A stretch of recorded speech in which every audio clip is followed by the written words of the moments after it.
Vagra spa સંચાલકની ફિલ્મી ઢબે હત્યાનો ભેદ ઉકેલાયો. એલસીબીએ 2 હત્યારાઓને દબોચ્યા.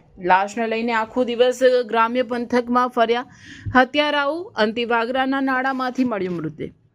વાગરા તાલુકાના રહાડ વચનાદ માર્ગ પરથી મળી આવેલા સ્પા સંચાલકની લાશના ગુનાનો ભેદ ભરૂચ લોકલ ક્રાઇમ બ્રાન્ચે ગણતરીના કલાકોમાં ઉકેલી નાખ્યો છે. આ ક્રૂર હત્યાના મામલે પોલીસે મુખ્ય સૂત્રધાર સહિત 2 આરોપીઓની ધરપકડ કરી છે. રૂપિયાની લેતી દેતીમાં સ્પા સંચાલક કૃણાલ પટેલની ગળે ટૂંપો આપી હત્યા કરવામાં આવી હોવાનું પોલીસ તપાસમાં બહાર આવ્યું છે.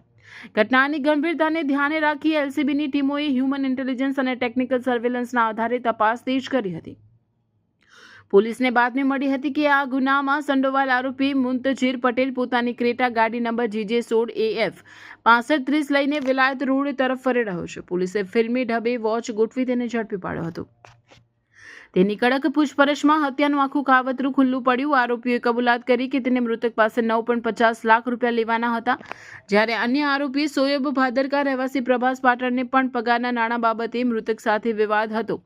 આ આર્થિક અદાવતમાં બંને સાથે મળીને કૃણાલના મર્ડરનો પ્લાન ઘડ્યો. ભરૂચ એલસીબીએ આ ઓપરેશનમાં ક્રેટા કાર, 2 મોબાઈલ ફોન અને ગુનામાં વપરાયેલ લેડીઝ બુરખો મળી 5.60 લાખનો મુદ્દામાલ જપ્ત કર્યો છે. વાગરા પોલીસે આરોપીઓનો કબજો મેળવી કોર્ટમાં રજૂ કરતા કોર્ટે તેમના 3 દિવસના રિમાન્ડ મંજૂર કર્યા છે. હાલ વાગરા પીઆઈ HB ગોહિલ આ મામલે વધુ તપાસ ચલાવી રહ્યા છે. પ્લાન મુજબ આરોપીએ કૃણાલને ક્રેટા કારમાં આગળની સીટ પર બેસાડ્યો. પાછળની સીટ પર આરોપી સોએબ લેડીઝ કપડાં અને બુરખો પહેરીને છુપાઈને બેઠો હતો, જેથી કોઈને શંકા ન જાય. જેવી કાર વોરાસમની ગામની બહાર નીકળી કે તુરંત સોએબે પાછળથી નાયલોનની દોરી વડે કૃણાલના ગળે ફાંસો આપી તેને મોતની ઘાટ ઉતારી દીધો હતો. હત્યા કર્યા બાદ હત્યારાઓ ગભરાઈ ગયા હતા અને લાશનો નિકાલ કરવા માટે સુરક્ષિત જગ્યા શોધતા હતા. તેઓ આખો દિવસ કારમાં લાશ લઈને ગ્રામ્ય વિસ્તારોમાં રખડતા હતા, પરંતુ સતત અવરજવરને કારણે મોકો મળ્યો ન હતો. અંતે મોડી સાંજે અંધારાનો લાભ લઈ રહાડ વચનાદ માર્ગ પર એક નાળા નીચે પ્લાસ્ટિકની થેલીમાં વીંટાળેલી લાશને ફેંકીને ફરાર થઈ ગયા હતા. પોલીસ તપાસમાં ચોંકાવનારો ખુલાસો થયો છે કે અગાઉ પણ આરોપીઓએ કૃણાલની હત્યાનો પ્રયાસ કર્યો હતો. જો કે તે દિવસે કૃણાલને અચાનક કામ આવી જતા તેને કોસંબા જવું પડ્યું હતું, જેના કારણે આરોપીઓનો મનસૂબો પાર આવ્યો ન હતો અને કૃણાલનો જીવ એકવાર બચી ગયો હતો. આ ગુનામાં સંડોવાયેલ તહોમતદારોને તાત્કાલિક અટક કરવા સૂચના આપેલી હતી, જે અનુસંધાને ભરૂચ જિલ્લા લોકલ ક્રાઇમ બ્રાન્ચના પોલીસ ઇન્સ્પેક્ટરશ્રી તથા લોકલ ક્રાઇમ બ્રાન્ચની અલગ અલગ ટીમો બનાવી આ ગુનાની તપાસ કરી રહેલ હતા.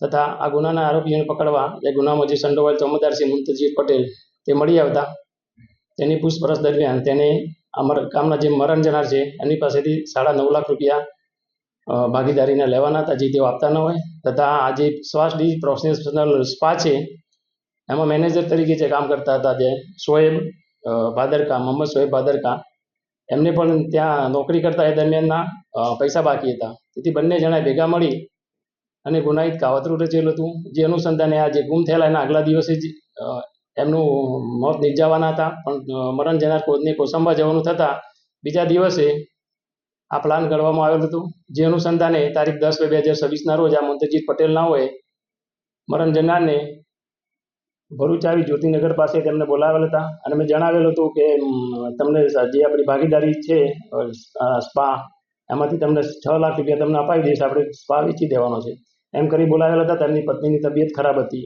એને મદદ કરવા માટે બોલાવેલ હતા. એમ કરીને તેને બોલાવતા મરણ જનાર ત્યાં આવતા એમને ક્રેટા ગાડીના આગળના ભાગે ડ્રાઈવરની બાજુમાં બેસાડેલ હતા અને તેમના પ્લાન મુજબ આજે મેનેજર છે તેમના જે મોહમ્મદ સોએબ ભાદરકા તે બુરખો પહેરેલી હાલતમાં પાછળના ભાગે બેઠેલા હતા.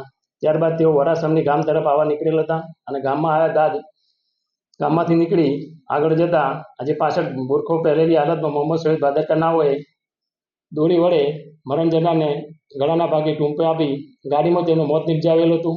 ત્યારબાદ ગાડી લઈ તેઓ ગ્રામ્ય વિસ્તારમાં લાશનો નિકાલ કરવા માટે અલગ અલગ જગ્યાએ ફરેલા હતા. તે દરમિયાન રાત્રિના સમયે જે રાહડથી વચનાદ ગાવાના રોડ પર નાળાની નીચે પાવરો જગ્યા મળતા લાશને હાથ પગ બાંધી અને મીડિયાના થેલામાં ભરીને નાખી દીધેલ હતી.